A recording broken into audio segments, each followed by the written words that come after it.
Hi, I'm going to be doing a short reading today from new work. I say new, but some of these poems that I'm going to be reading, I've been working on for quite a long time, for a few years. Um, Poems tend to take a long time, for me at least, to sort of go through a whole process of editing and performance sometimes.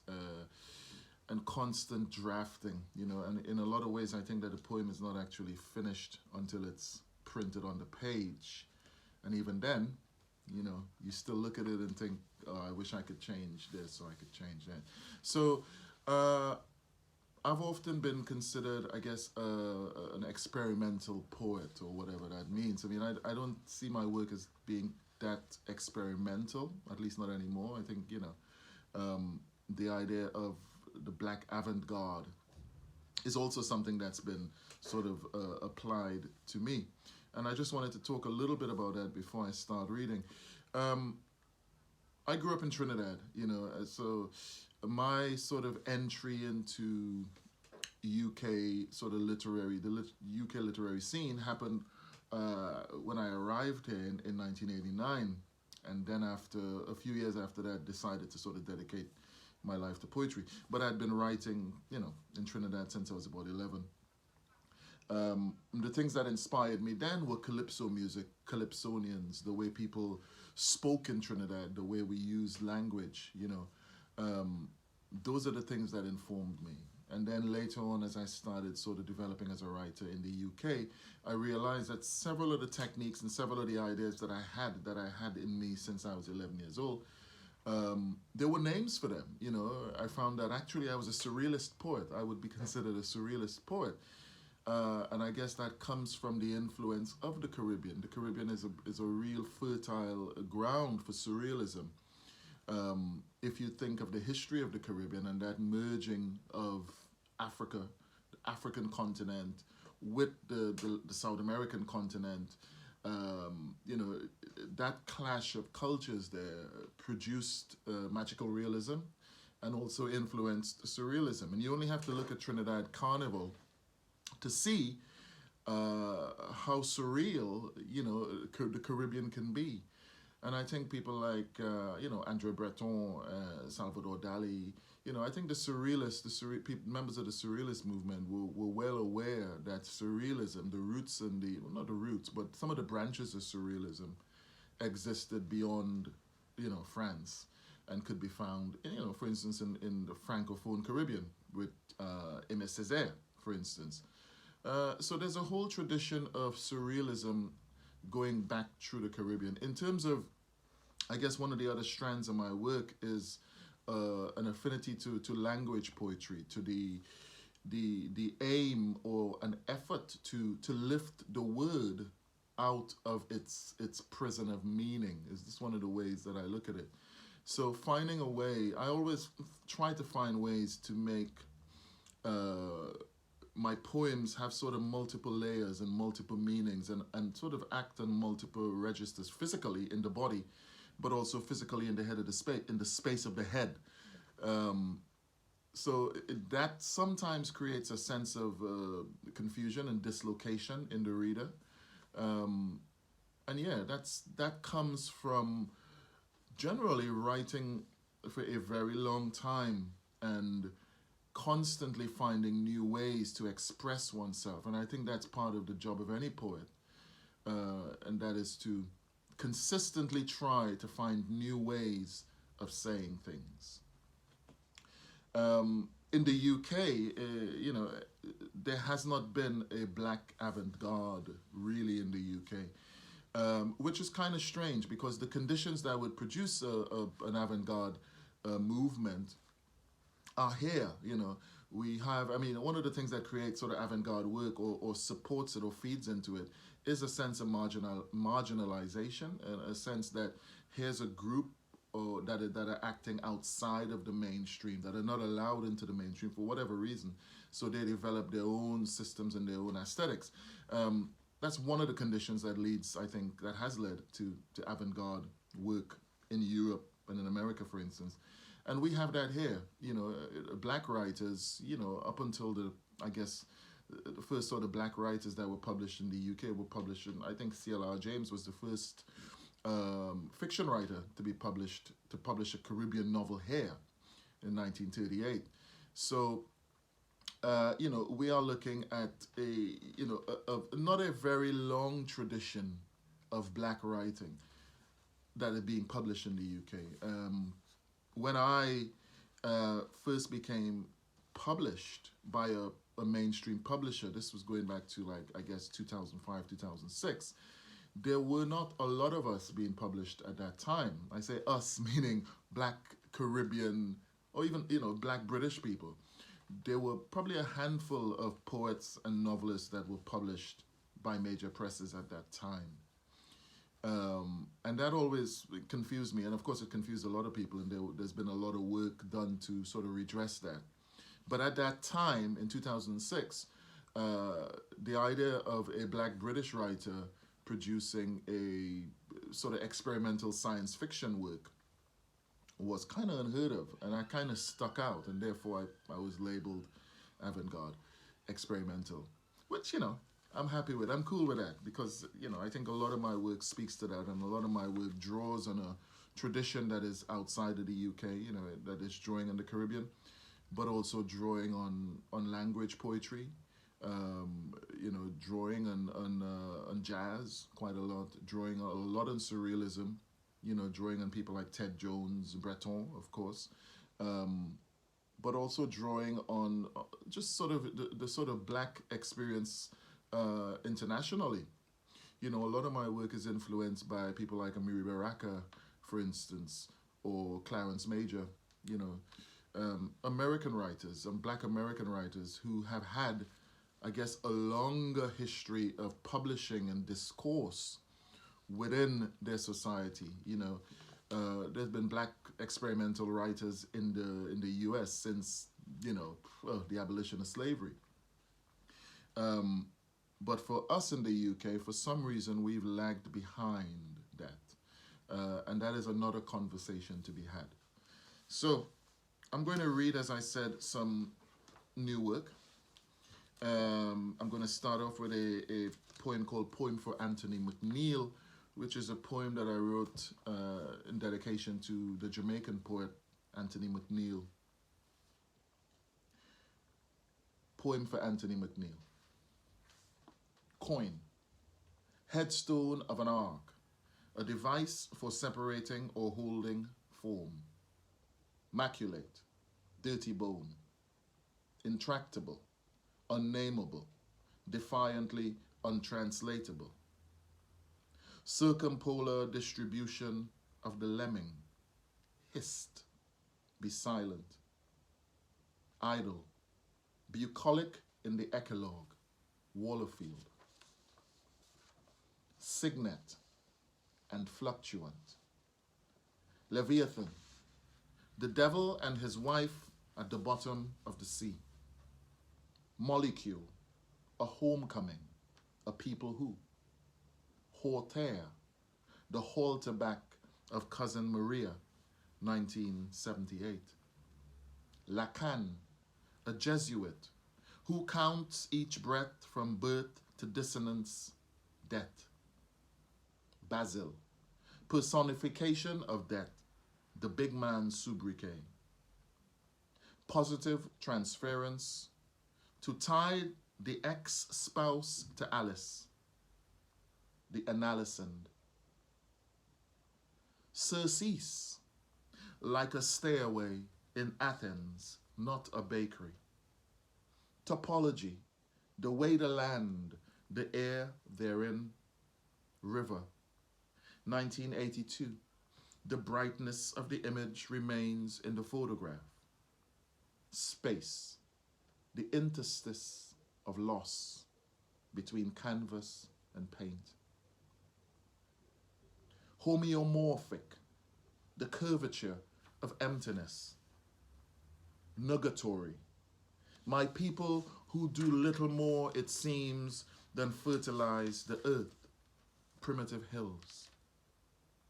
Efficacious as it was, satellite, Sylvia, yet to return, if possible, as a hummingbird.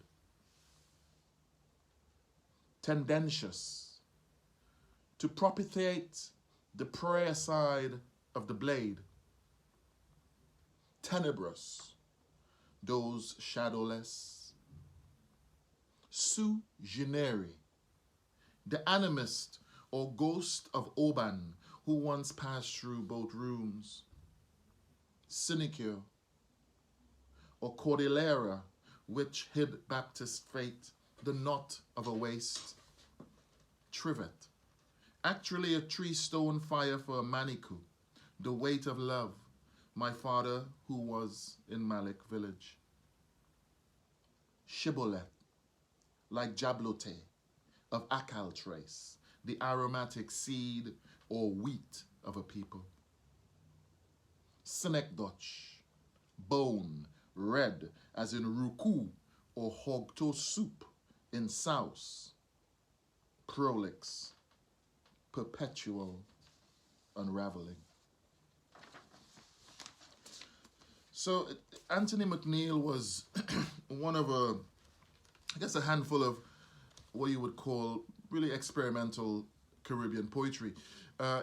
In seeking to understand what that word actually means, what it means to be an experimental poet, it's problematic because I guess on some level, every poet that is really trying to write poetry to the best of their ability is in some way experimenting, is in some way with putting something down on the page that hasn't been there before.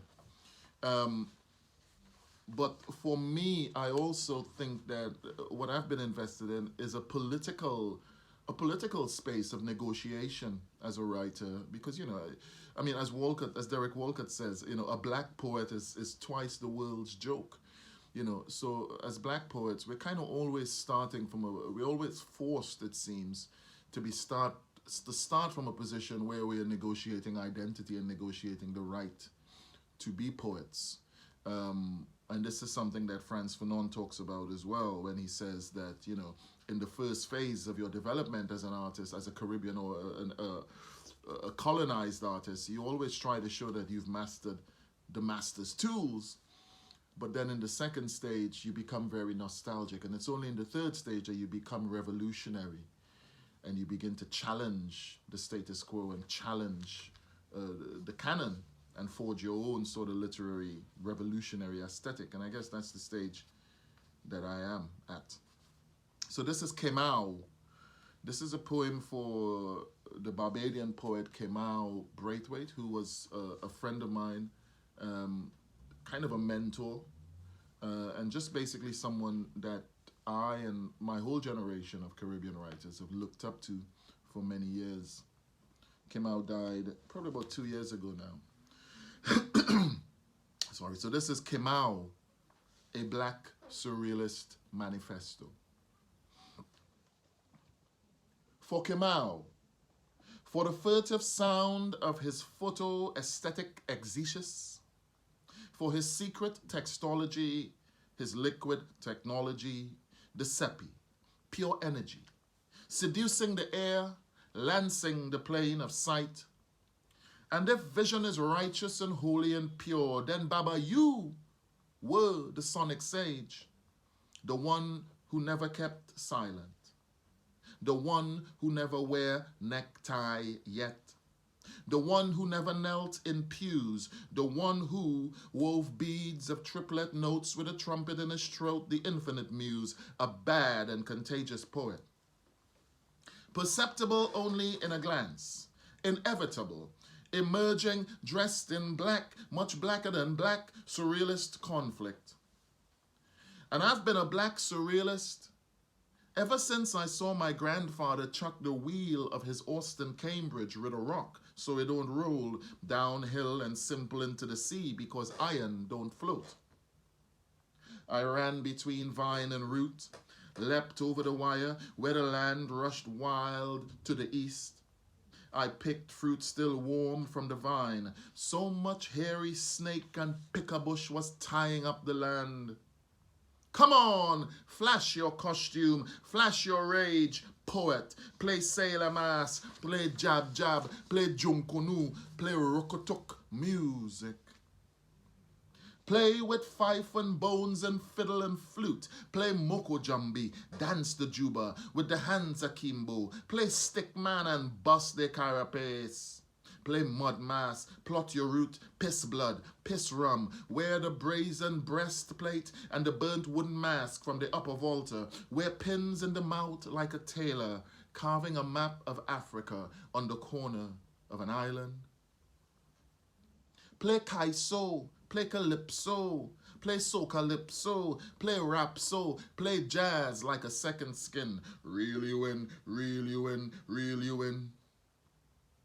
I carried my black surrealist manifesto between elbows, like fetish to poison wounds in the bronze plateau of the Congo.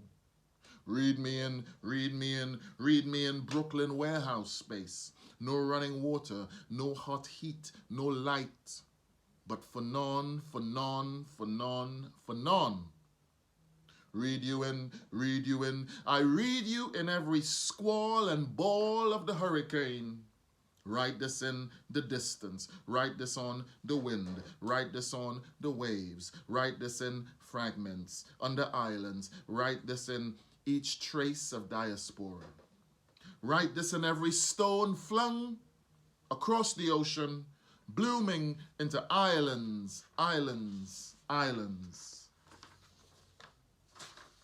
May you return, if possible, as a gray-bearded Afronaut, emerge again as a secret color, emerge again, deep teacher, as wizard, as hawk, or John Crow, as if you fell from the stars or emerged from the rainforest whole. Come on, swing your horn and flash your second skin. Flash and flail your color. O men of Jambi, see a man, Obi a man who can make remote vision of people with psycho-spiritual camera the next day and the next day tell you exactly what you was wearing, what bone you was chewing at your kitchen table the night before. Come on, cast speaking serpents out. Flash your beacon, be bold, be something else. And on the first day of the first week of the first year of your death, I come with real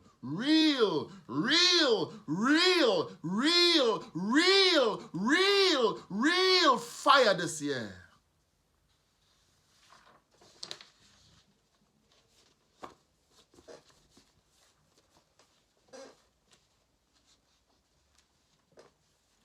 This is a poem called On Naming. And it begins with an epigram by Amiri Baraka. The epigram says, to name something is to wait for it in a place where you think it will pass. Something about how we have names for everything now. How each leaf has its place at the shaded side of the river. The dark dirt under the cocoa onion has a name for that kind of soil. The soft cup of scales forming the echeveria has a name. The way it folds the filament in the light of the firefly. The wick, the tail has a name. Luciferin in the production of light. Water in the knee, and it has a name, meniscus, effusion, which is really a form of liquid textology, dividing the meat into chunk and gill. Once, there were still unseen places and things, corners of experience which had no name. And so you could walk upon them and meet them solid for the first time and be dub-wise in dread and hail them up and bump Locke's head, dread. And my grandmother said that if the flying frog leapt and landed on your face or the soft fold of your arm, that it would stay there, attach itself as if with glue, and you would have to iron or steam steel, impress upon the frog back skin till it stick in the stainless heat, until it release and peel off. We returned from country visits, from visiting kin or churches hid in bush to find flying frogs, perched in corners of the house, trapped in their silence of peace. I never saw their leap, but I seen what hurricanes could do to islands. I seen it on TV, and it had a name. Negro Palatemus, Hylidae, Rhacophorus, fringe-limbed or marvelous. Eknio, eknio, eknio milio, Polypodates in the calabash tree, where it has a name.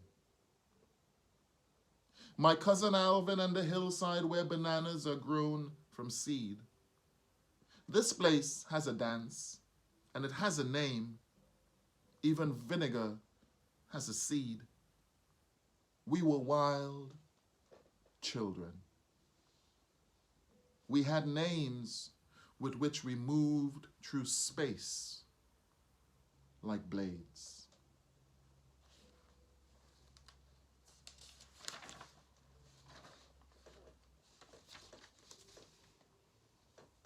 Okay, so I'm going to continue now. I'm probably not going to read that much more. Maybe a couple more poems. I'm going to read an excerpt from quite a long work, actually, a work that goes on probably about 4 or 5 pages, which is a pretty long poem. But I'm only going to read a section of it. And I guess this kind of work is what is quite synonymous, I guess, with language poetry or with experimental writing. For me, this came about through an experiment with sampling, with a form of sampling. You know, this technique that is embedded in hip hop culture, where you are taking elements from different works or different ideas and putting them together in sort of a collage form, but making them make sense as a whole, and forcing the reader to assemble the parts, because, you know, one of the brain's functions is to make sense of its world. So, you know, a reader is always going to try to find connections and make sense of it. And what happens is that you create poems like this as a poet, and the reader comes to it, fills in the blanks, tries to make form of all these disparate elements that you're giving them. And therefore, for me, work like this is always alive. It's always a living, transforming, always becoming itself kind of process. And in that sense, I call it liminalism. If there is a term that I could find that is apt, it is this effect of writing work, leaving the page and becoming, you know, as kind of as what Braithwaite said, a sculpture for the air. But also becoming something that's constantly becoming, you know. And as you read it or hear a poem like this, meaning is always shifting. And the minute you begin to get a hold on it, it shifts and it creates a new meaning. And you have to reassess what you've heard, and you have to preempt what might be coming. So it's always this tensive point. It's always at this tensive point where the work is becoming. And that's one of the things that I love about language poetry, and I love about, people like Bob Kaufman, for instance, who wrote work probably not similar to this in this aesthetically, but with a similar sort of unsettling, destabilizing aim. Swing praxis.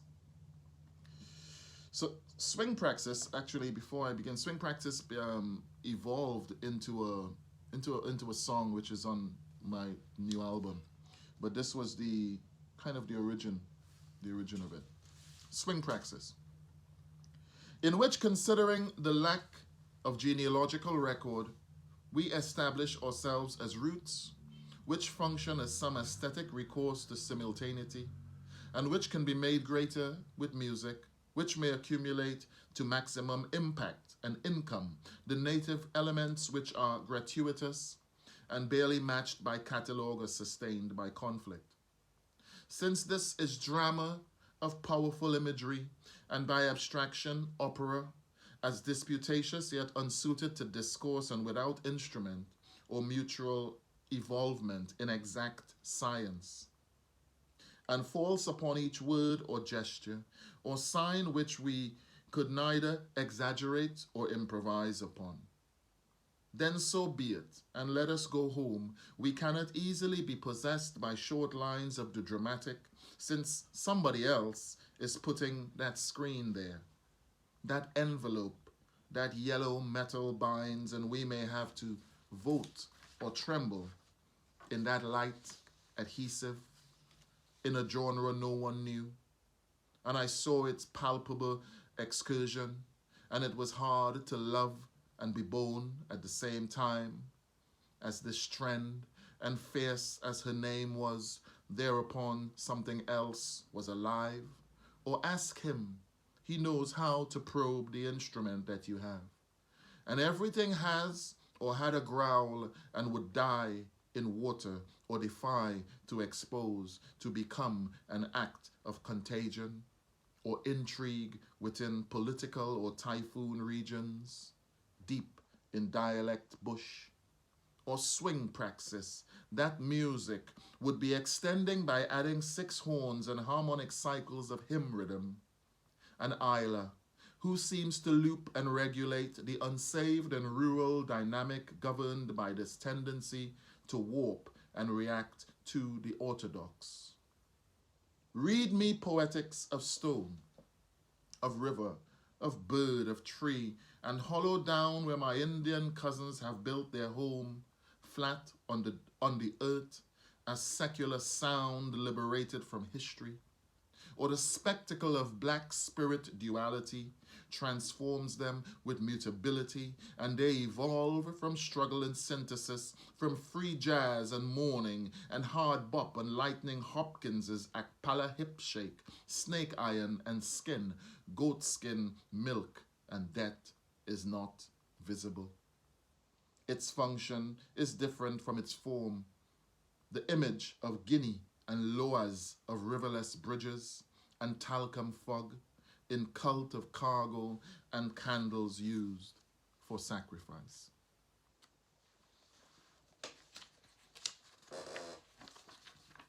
I think I'm going to finish with a poem that is from a collection that I think is going to be out next year.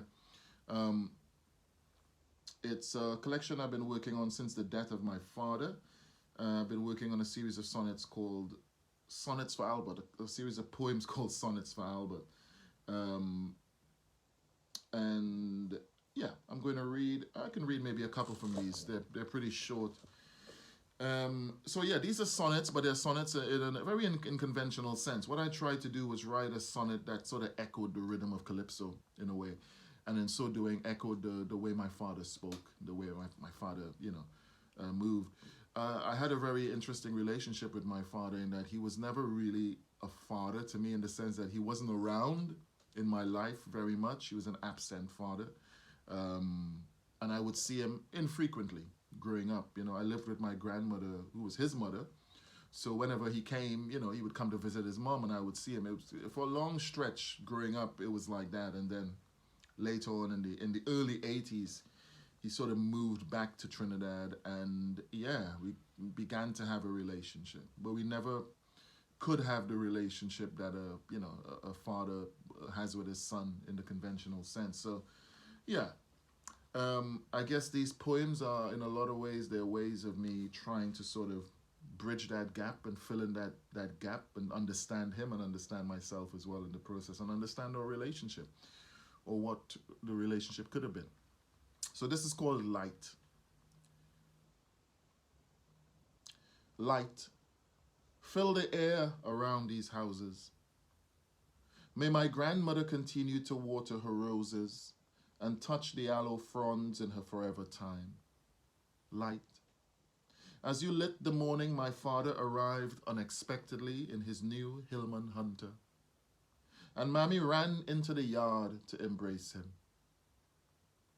And until my grandfather put wire around the veranda, you could sit and swing your legs off the banister, or from the garden spy up the thighs of my father's new girlfriend, as she laughed with ankles crossed, as Albert molded his mother's anthuriums. My grandmother fried fish. We ate. She was happy.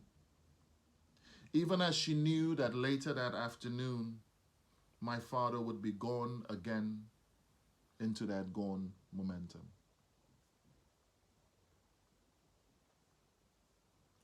Okay, so I think I will finish with one more of these sonnets. Okay, I'm gonna read a poem called Summer in New York. My father lived in New York for a couple of years, and he lived there around the time of 9/11. And this is a poem about him in New York at that time. Summer in New York. He wounded not, so may he escape these people's smoke. Something was happening across East River. Dark was the billow and the sky was obscured by smoke. When the second plane struck, Albert was still in bed. It wasn't the boom that waked him, but his neighbor Elaine shouting above her television set. "Put on CNN, Mr. Albert, New York burning down." And when Albert jumped up and turned on his little screen, he started to pray as soon as he witnessed that biblical scene. In Revelation, the desolation of smoke upon smoke upon smoke. He see tall building fall. He see people jump from a tower on fire. But his faith was so strong that he visioned them landing safe. The terror overcome them, so they put their faith in flight. If it was me, I would have jumped too. It have no shame in that. Thank you for listening and for watching. Bye.